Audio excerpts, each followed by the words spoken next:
Bonjour mes amis, aujourd'hui je voudrais vous parler des coulisses de l'évangile de la prospérité. Vous avez tous entendu parler de Bénin, le grand prédicateur du message de la prospérité. Eh bien, en 2018, il a publié une vidéo où il se repent de tout ce qu'il avait prêché sur la prospérité. Bien sûr, nous ne voulons pas juger l'homme ni le sérieux de sa repentance, car c'est Dieu seul qui juge. C'est vrai qu'une vraie repentance devrait produire des fruits, à l'exemple de Zachée qui rencontre Jésus alors qu'il était monté dans un arbre. C'est dans l'évangile de Luc au chapitre 19, versets 5 à 8. Lorsque Jésus fut arrivé à cet endroit, il leva les yeux et lui dit « Zachée, à toi de descendre, car il faut que je demeure aujourd'hui dans ta maison. » Zachée se hâta de descendre, et il le reçut avec joie. Voyant cela, tous demeuraient et disaient « Il est allé loger chez un homme pécheur. » Mais Zachée, se tenant devant le Seigneur, lui dit « Voici, Seigneur, je donne aux pauvres la moitié de mes biens, et si j'ai fait tort de quelque chose à quelqu'un, je lui rends le quadruple. » Pour Zachée, on peut voir des fruits de la repentance sans équivoque. Par contre, pour Bénin, on n'a pas encore entendu parler de ces fruits. Pour faire cette étude, j'ai d'abord été regarder les différentes réactions des pasteurs français qui, eux-mêmes, portent ce message de la prospérité. J'ai compris que ces pasteurs n'acceptaient pas la remise en cause de ce faux évangile de Bénin, tout en défendant leur position avec des détails secondaires n'ayant rien à voir avec les grossières erreurs de cet évangile frauduleux. Je souhaite personnellement vous éclairer et vous aider à sortir de ce piège, mais au contraire en sortir rapidement et le fuir. Un livre en français vient de sortir le 15 décembre 2020 aux éditions Urania, écrit par le pasteur Costi W. In, le neveu du pasteur Bénin. Le titre est « Les coulisses de l'évangile de la prospérité ». Voilà le résumé du livre.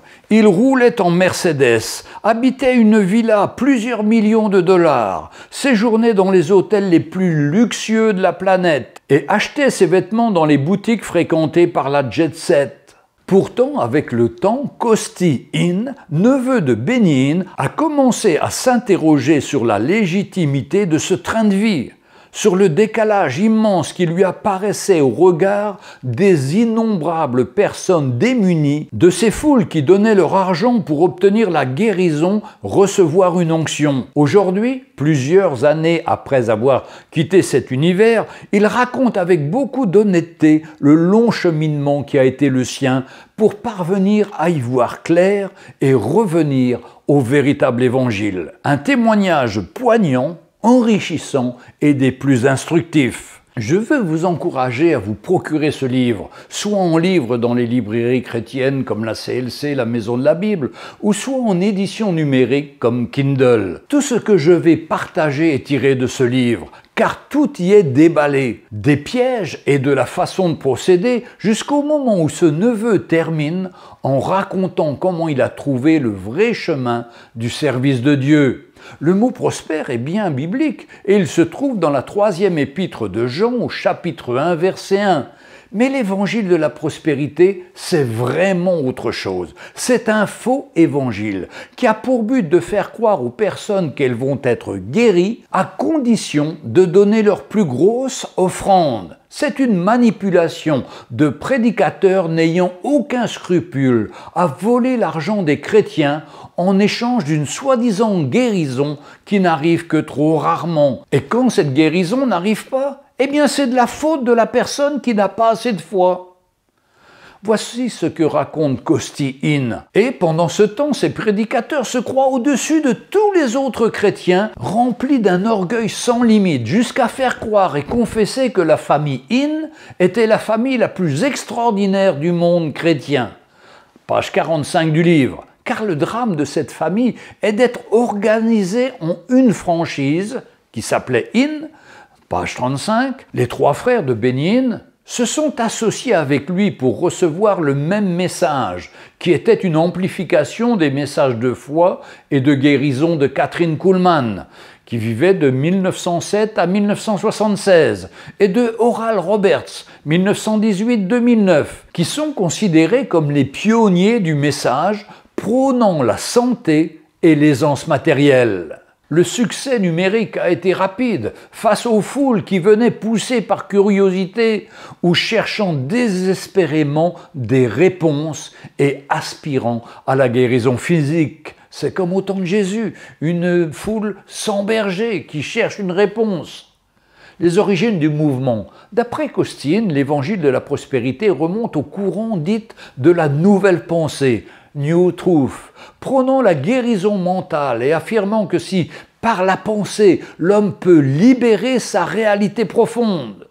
Le promoteur de cette idée est un homme qui s'appelait Phineas Gamby, qui vivait de 1802 à 1866. C'était un philosophe, un magnétiseur et spirit. Il affirmait que toute maladie venait de la pensée, qu'un raisonnement juste a un effet guérisseur. Gamby pensait avoir découvert les méthodes secrètes que Jésus utilisait pour guérir. Et puis encore d'autres choses les plus folles. Ces théories ont été reprises par de nombreux pasteurs afin de pigmenter leurs sermons, dont le pasteur Vincent Peale, 1898 à 1993, auteur de la pensée positive, dans les années 1950, puis le pasteur Kenyon, 1847-1948, qui proclamait ouvertement la nouvelle pensée. Il est le pasteur qui a le plus influencé Kenneth Hagin, 1917-2003, qui à son tour a influencé Kenneth Copeland, puis de 1982 à 2018, soit pendant 36 ans, ce message a été colporté dans tous les pays du monde, aussi bien dans toute l'Afrique, les Amériques, l'Europe et le reste du monde, par l'équipe de Benin, faisant des dégâts monstres. Les églises qu'on appelle les méga-churches se sont remplies rapidement pour se vider plus ou moins rapidement, laissant derrière elles des milliers d'hommes et de femmes trompés, désabusés, ruinés et malades, et beaucoup sont morts. Même dans la famille Hill, Georges, le pasteur d'une des églises de Béni, a été malade du cancer et meurt d'un AVC, laissant son épouse avec 5 enfants. Pourtant, une explication a été donnée à la mort du pasteur Georges. 1. Il avait sûrement toléré 4 obstacles aux raisons pour lesquelles Dieu ne guérissait pas. Premièrement, avait certainement une confession négative qui empêchait la guérison. Deuxièmement, avait sûrement fréquenté des personnes négatives. Troisième point, n'avait pas assez de foi et n'avait lui-même pas assez donné assez d'argent. Quatrième point, avoir touché à loin de l'Éternel, soit avait dit du mal d'un homme de Dieu ou avait tenu tête à l'un de ces hommes de l'équipe Hill. Évidemment, toutes ces raisons étaient fausses et fallacieuses, impossibles à prouver. Une des principales doctrines de l'évangile de la prospérité était celle-ci. Elle est tirée de l'évangile de Marc au chapitre 10, versets 29 à 30, mais interprétée à leur manière. Jésus répondit, « Je vous le dis en vérité, il n'est personne qui, ayant quitté à cause de moi et à cause de la bonne nouvelle, sa maison, ou ses frères, ou ses sœurs, ou sa mère, ou son père, ou ses enfants, ou ses terres, ne reçoive au centuple, présentement dans ce siècle-ci, des maisons, des frères, des sœurs, des mères, des enfants et des terres, avec des persécutions, et dans le siècle à venir, la vie éternelle. » Ce principe de recevoir au centuple ne concerne pas forcément les finances, mais tous les dons de Dieu, la paix, la joie, l'amour, tellement plus intéressants que l'argent. Car l'argent, vous le savez, c'est la racine de tous les maux. Et c'est exactement là que le piège a été terrible, par une fausse interprétation de l'Évangile, qui a abouti à la théorie suivante et au message suivant. Si vous donnez 1 euro pour la cause de l'Évangile, vous en recevrez 100 en retour. Pour 10 euros, vous en recevrez 1000. Et pour 1000 euros, vous en recevrez 100 000.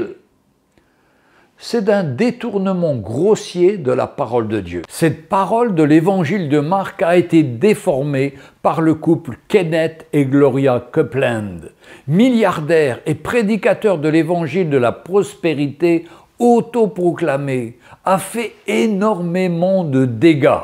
D'ailleurs, au cours de la pandémie Covid-19 que nous vivons actuellement, en 2020, ce même pasteur, Kenneth Copeland, a de nouveau attiré l'attention de son pays par ses commentaires et ses actions en réponse à l'épidémie. Il a affirmé à plusieurs reprises que la pandémie avait pris fin ou allait bientôt se terminer, qu'il pouvait guérir ces chrétiens de cette maladie et que ceux-ci devraient continuer à lui payer la dîme, c'est-à-dire 10% de leur salaire. Il a fait ensuite de fausses déclarations en déclarant qu'il avait détruit le virus et avoir mis fin à la pandémie, toujours hélas en cours. Deux autres points dans l'univers de la prospérité. La dîme était détournée pour le pasteur personnellement et non pas pour l'Église. La priorité dans la vie d'un pasteur était de devenir riche, c'était l'argent, caché sous le mot Église. Et ils oubliaient complètement leur famille. Beaucoup de couples pastoraux étaient séparés et de nombreux divorces suivirent. Troisième point, dans ce milieu, il était parfaitement normal de mélanger affaires et ministère. Et surtout d'utiliser l'argent du ministère pour financer des activités commerciales. Tout était à vendre, l'huile d'onction, les broches à l'effigie du Saint-Esprit, les régimes alimentaires, etc., etc. Bien sûr, il était prétexté que toutes ces activités n'étaient que le produit du Saint-Esprit pour faire avancer la cause de l'Évangile, même si des fois, ils étaient abusés par leurs membres même de leur propre famille, qui étaient de vrais escrocs, comme un dénommé Harold, qui avait détourné 1,3 million de dollars, impliquant 2 banques et un casino. Évidemment, chacun roulait en Bentley, Ferrari, Hummer, et vivait dans un luxe comme des stars hollywoodiennes. Une particularité de cet évangile de la prospérité est que les gens tombaient en arrière et qu'ils avaient toujours une équipe de rattrapeurs pour amortir la chute. Mais rappelons-nous, le vrai évangile, les personnes tombent en avant, la face contre terre, se repentant de leurs péchés. Ça, c'est la vraie repentance. En 2003, un article est sorti sur le Los Angeles Times, disant que le prédicateur Benin était le prédicateur le plus prospère puisqu'il avait récolté 89 millions de dollars durant cette année-là. Qu'il voyageait à bord d'un jet privé, qu'il réunissait entre 50 et 60 000 personnes dans plus de 20 pays différents par an et à travers le monde. Qu'il avait réussi à réunir 1,2 million de fidèles au Kenya. Mais entre ces prédicateurs de la prospérité, une vraie concurrence acharnée se répand entre ces prédicateurs et ce faux évangile. De nombreux pasteurs ont succombé au charme ravageur de cet évangile et sont rentrés dans une compétition pour partager le même évangile de prospérité. Ils ont emprunté dans des banques pour recevoir le ministère de Bénin, car il fallait payer le cachet du serviteur, dont je n'ose pas vous donner le montant, tellement il est démesuré. Plus les frais d'avion, en première classe quand ce n'était pas son avion personnel, et l'hébergement dans les plus grands hôtels de chaque pays, comme l'hôtel Burj Al Arab de Dubaï, à 25 000 € la nuit, et plus les sorties dans les boîtes branchées de la ville. Cet évangile a fini par se répandre dans de nombreux pays, même dans notre France, où de nombreux bénines français, fiers d'eux comme des ponts, cherchant à être plus riches que riches, volant les chrétiens sincères. Quelle honte! Heureusement que d'après la parole de Dieu, le véritable évangile est plus puissant que cette vague imitation. La vérité l'emportera toujours, mais le plus grave, ce sont les dégâts causés dans la vie de nombreuses personnes qui ont voulu sincèrement s'approcher de Dieu et qui ont été trompées par ces faux pasteurs. C'est pourquoi tous ceux qui se sentent concernés et qui sont dans ce faux évangile, je leur souhaite de rompre au plus vite et de chercher des églises fidèles qui apportent le vrai évangile de paix, de joie et d'amour, où les serviteurs de Dieu sont des hommes humbles, fidèles, qui veulent glorifier leur Sauveur et Seigneur, Jésus-Christ. Le vrai évangile n'est pas l'évangile de la pauvreté non plus. Non, Dieu soutient son œuvre, mais il y a un équilibre à trouver l'argent qui doit rester un simple serviteur et non un Dieu comme ce mouvement de la prospérité. C'est pareil, nous les pasteurs, nous devons d'abord être vos serviteurs et non pas vos stars.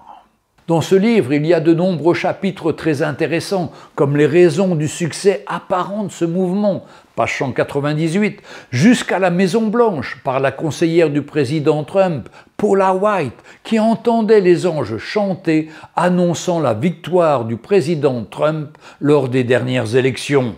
D'autres paragraphes comme « Que dit la Bible au sujet des faux docteurs ? Pourquoi l'évangile de prospérité est-il aussi dangereux ?»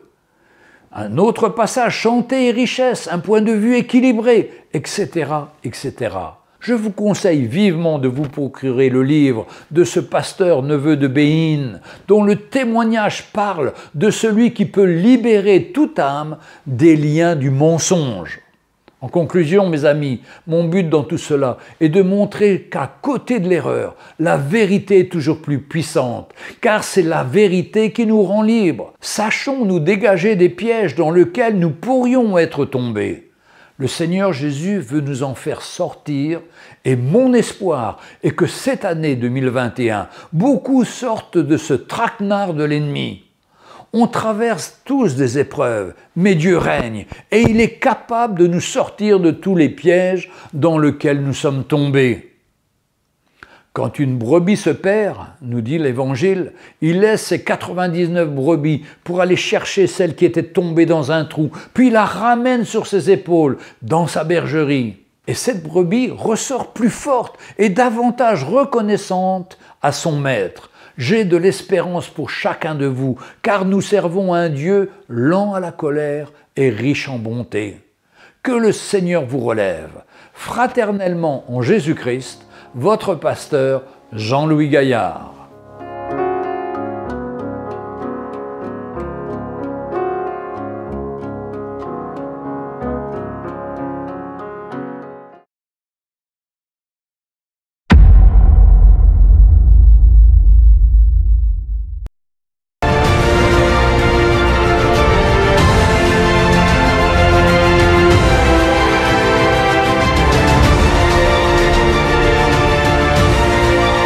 Abonnez-vous et cliquez aussi sur la petite cloche de notification pour ne rien rater de nos prochaines vidéos. N'oubliez pas de partager aussi la vidéo et de la liker.